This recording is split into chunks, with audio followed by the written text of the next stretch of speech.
Well, hello, everyone.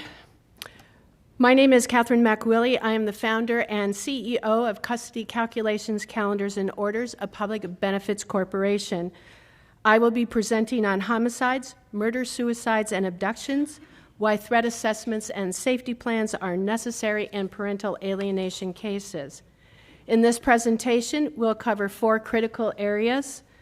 1, safety of children and parents.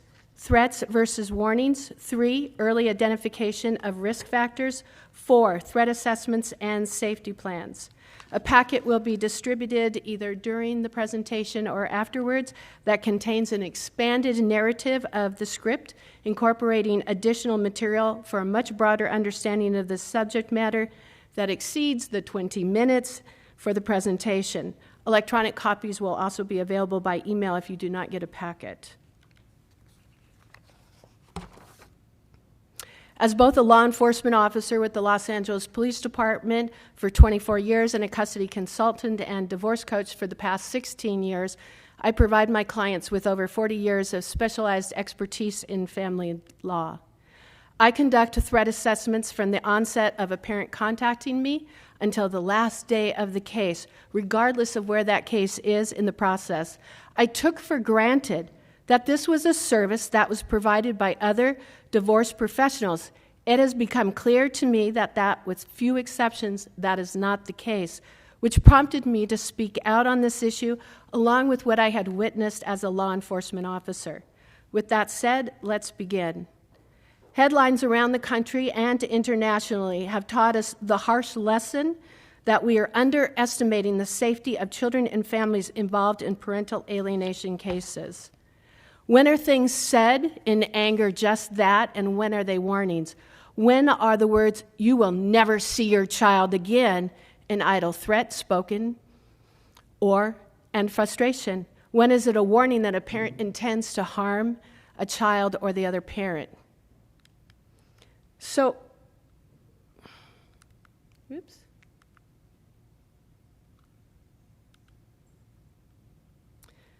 how do we do that? Judges don't have a crystal ball, nor can they read tea leaves that allows them to look into the future to see which families are at risk and which families are not. Who's capable of a homicide, a murder-suicide, abduction, and other crimes?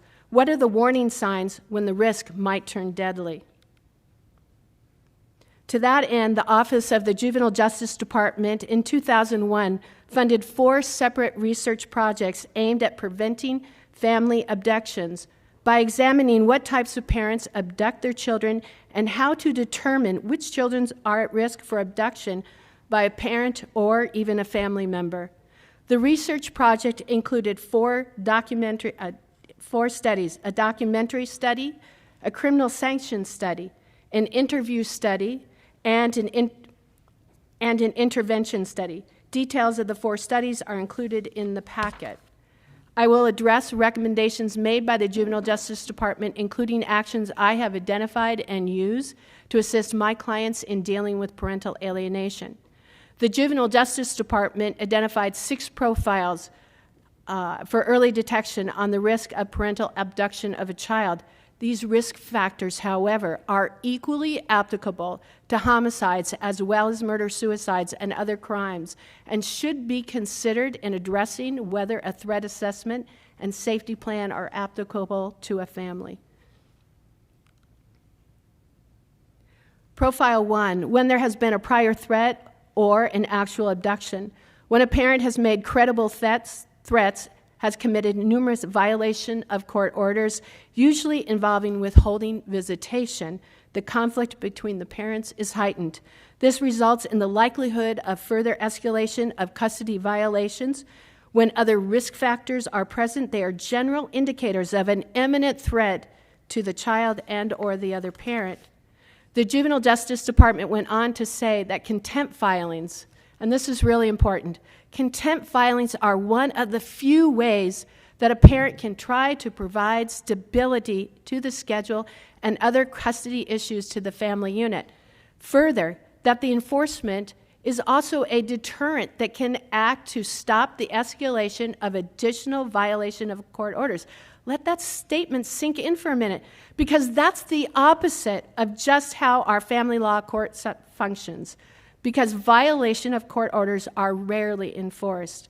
Granted, some of the difficulties are based on only having two options in most states, jails or fines with few exceptions, and I'll address this issue in a few moments. Based on their research, and we've had some problems with the corruption so there may be some missing photos on this. Based on the research, the Juvenile Justice Department is saying that the lack of enforcement of court orders is a significant factor in the escalation of threats that have jeopardized the lives and safety of so many children and families. But let me be clear, that is not the intention of the courts, which have sought to act in the best interests of the children, but that is the result. How is it that we've lost sight of these facts? In fairness, this information and its importance was long ago lost in the stacks of government documents and in the nearly 22 years since its release. It was also issued outside the traditional family law publications and training. Profile 2, when a parent suspects or believes abuse has occurred and friends and family members support these concerns. Many parents abduct or harm their child because they believe the other parent is abusing, molesting, or neglecting the child. These parents felt that the authorities did not take them seriously or properly investigate the allegations. Repeated allegations increase the hostility and distrust between the parents. Parents who have a fixed belief that the abuse has occurred and will continue to occur rescue the child, often with the help of supporters, usually family members and friends. Increasingly, this includes grandparents who concur with their beliefs. John Mast, whose presentation you just finished watching, is actually an example of this profile. You already know that it was the grandfather's intention to commit suicide after shooting John.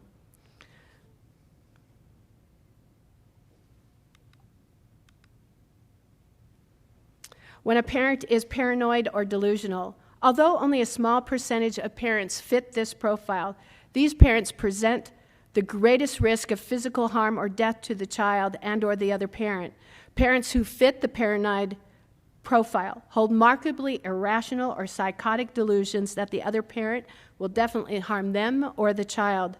Believing themselves to be betrayed by their former partner, these parents urgently take what they consider to be necessary measures to protect themselves and the children, often with the result that the children are killed in a murder-suicide.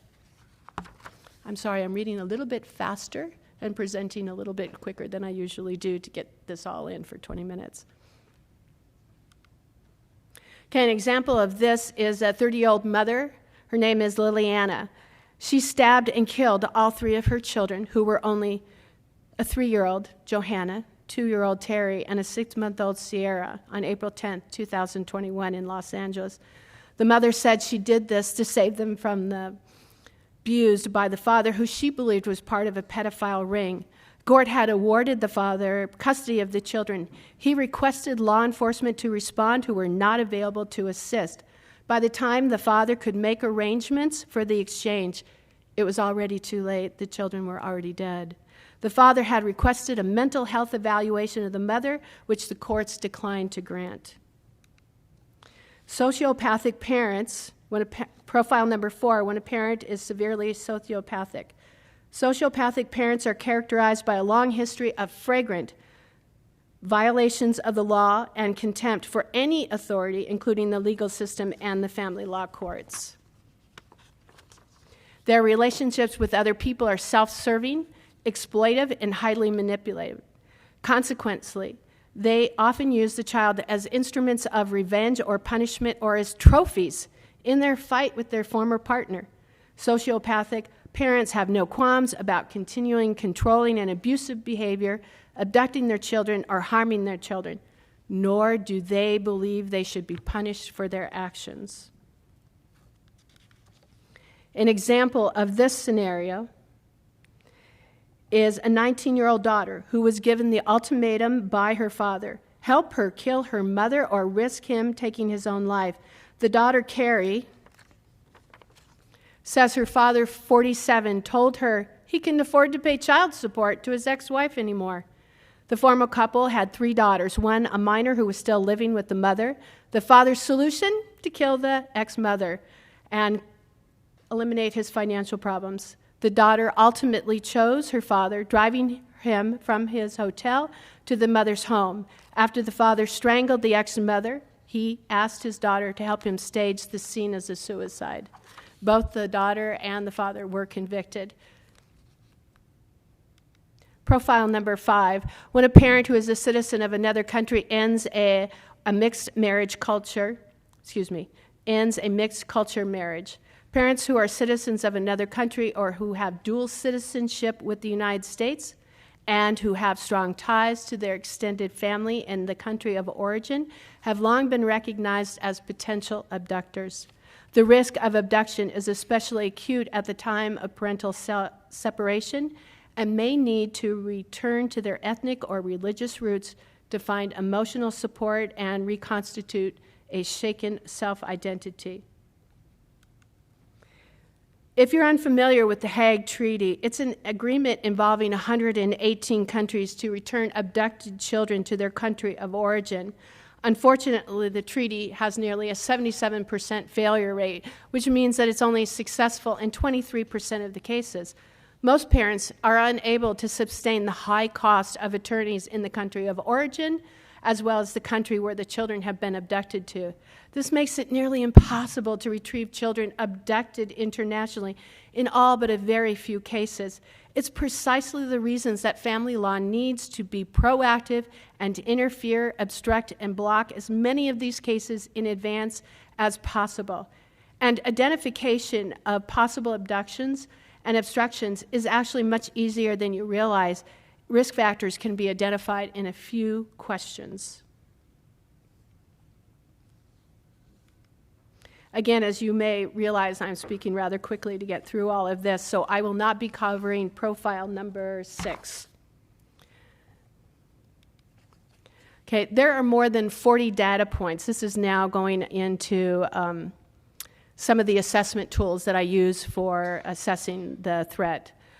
There are more than 40 data points involved in a threat assessment. Access, ownership, and familiarity of weapons is always a first concern. Violent criminal history, any history of drugs or alcohol abuse or warrants. Number of false or valid allegations of domestic violence, child abuse, restraining orders. Police reports, police responses during and after the marriage. Mental health history, suicide attempts, medications, types and dosage. The number of children involved, the ages, the change in behavior by a parent, and verbal or written threats. And I'm going to cover the threats a little bit detail here. If a threat is written, what is it written on and how was it delivered? For example, a threat written on a diaper placed on a child so that the threat is visible to the targeted parent when the child's diaper was changed, or a note hidden in the child's clothing to be found by the targeted parent would have a much higher risk than a threat made by an email, social media post in most circumstances. Although the language in these scenarios would also be a factor and might raise or lower the risk factors. On average, there are about 450 children murdered by their own parents every year in this country. I've identified in my own research that approximately 25% of all crime in the United States is related to family. So translated, that means that there's 113 child homicides related to family law. At the end of 10 years, that's 1,000. Give me just a moment.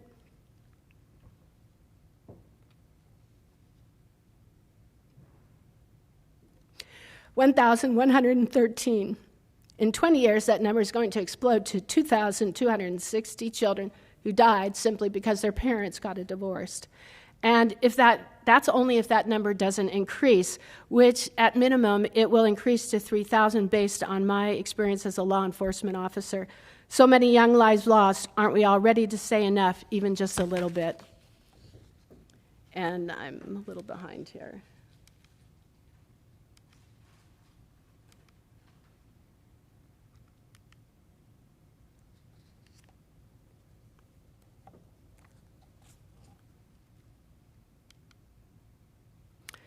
In one case I'm familiar with, a mother distraught after losing custody of her 8-year-old son called her attorney minutes after leaving the courthouse.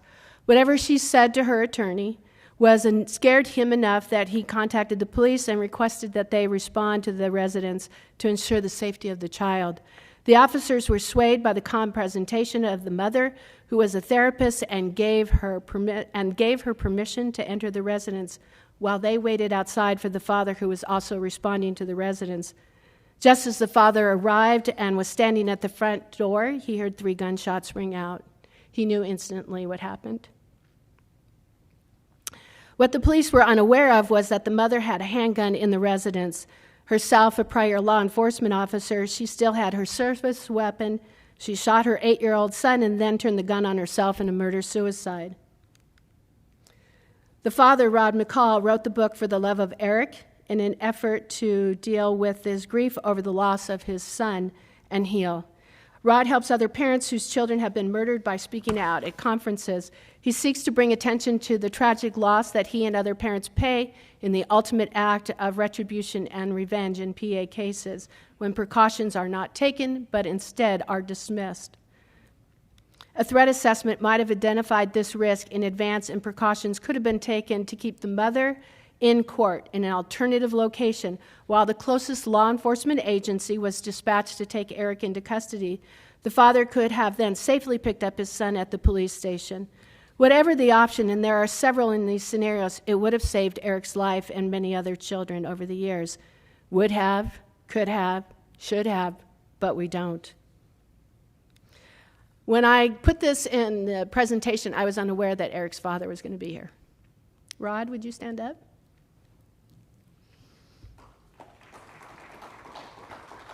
I received permission from Rod to introduce him and to have him stand up and be recognized. For everything Rod's gone through, for everything he does to bring attention to the issue, I thought it was worth giving up a few moments. Sorry, child homicides are still the most difficult for me. His wife told him to bring some books, so he has some available if you'd like to purchase them. It's a little plug there. Okay, threat assessments. I'm sorry, I've kind of gotten out of order here. 26. Threat assessments are, and we've had some corruption in this, threat assessments are usually conducted by a professional with a background in law enforcement, military, or bodyguard work, and may include, but is not limited to, a mental health professional. An experienced professional can get a feel for a situation in a relatively short period of time, international abduction, in just a few questions. No one can guarantee that a threat assessment will protect every parent and child in every scenario, or that an abduction will be successfully blocked, but a threat assessment can provide a much higher degree of safety over options of no plan at all. A comprehensive plan should involve an assessment of the residents of the family, the targeted parent's place of employment, the children's school, counseling, and other areas frequented by the family. Drop off by a driver at an alternative entrance of the court building, as opposed to the targeted parent being exposed from a parking lot to the court building, which could be blocks from the courthouse in some cases. In circumstances where there might be a change in custody, as I said, a safety plan specific to the court and the bailiff in the courtroom, in conjunction with outside law enforcement, should be involved. This information that should be passed to the officers should include address and telephone numbers ready to provide, along with a photo of the children, the alienator, the parent picking up, and that they can either email, fax, or hand off to the officers directly. It's important to note that the parent losing custody is not under arrest, so they cannot be transported against their will to a police station, but they can be asked to voluntarily cooperate. And you'd be surprised sometimes. You can get more cooperation by asking sometimes. If they agree, they can remain at the police station or alternative location that meets the court's agreement. Although if they threaten the other parent or the children while in the courthouse, they can be arrested. A restraining order can also be issued if it qualifies, and other appropriate aspects of the safety plan implemented. A safety plan should also include what I call hard options inside and outside the residence, such as alarms and cameras. A safe room inside the residence should be set up, and safety plans that are age-specific for the children. For instance, an older child is much more capable of remembering what information they are given. So if they need to lock themselves into a bedroom or a bathroom as a safe room, and call law enforcement or notify an adult present in the home, they are much more capable of doing so. A younger child will require different protection measures. What do conversations with the child look like without frightening them? One example of a safety plan for a child occurred when I had a mother sit down with her children, 9, 11, and 13. The children were aware that their father had a drug problem and had undergone rehab several times. Their father had become more threatening towards the family and erratic. As a result, the mother and the children had moved out of the family residence some months prior. The risk was extremely high due to the pending court date and erratic actions on the part of the father. And what we also did was take care in ensuring that the mother was well equipped to handle a conversation we put together for her with the children about the father. We worked with her until she refined the script that was comfortable and with language and tone of voice she could use when speaking to the children. We emphasized the importance of maintaining a soft, calm, and reassuring tone that would help the children feel safe and cared for, even in the midst of difficult circumstances. This is the script. Daddy's having a hard time making good decisions, and we have to help him because we love Daddy. If you see Daddy, you tell an adult right away so we can call people that will come and help Daddy so he doesn't make a bad decision. Don't open the door to Daddy. Don't go outside to speak to Daddy, no matter what Daddy says. This is to protect Daddy because we love and we want to help Daddy. Less than 18 hours after the mother had that conversation with the children, the youngest child saw the father outside the new residence. They told an adult at the house, a relative who was caring for them while the mother was at work. They called the police. The safety plan worked flawlessly, including the police who had previously been contacted. Everyone knew what to do. As a result, no one was hurt, including the father. The fact that we are discussing this subject today is an indication that there's growing recognition of the need to consider these issues. Abduction, threat assessment, safety plans from the onset, building a roadmap to obstruct, deter, and prevent these scenarios, an issue that the court is beginning to recognize too. If you are a divorce professional and you fear for the safety of your client, or yourself, you are a parent, find out what your options are outside of the courtroom as soon as possible. What if there was a better way to hold the alienator accountable that was safer, addressed issues sooner, before families were torn apart physically, emotionally, financially, and dangerous? That provided more options to the court and more options to attorneys and parents than what is currently available in the traditional format, and could begin tomorrow for each one of you without any requirements to pass a single piece of legislation. Actually, there is, but due to time limitations, I need to stop here, hence the cliffhanger.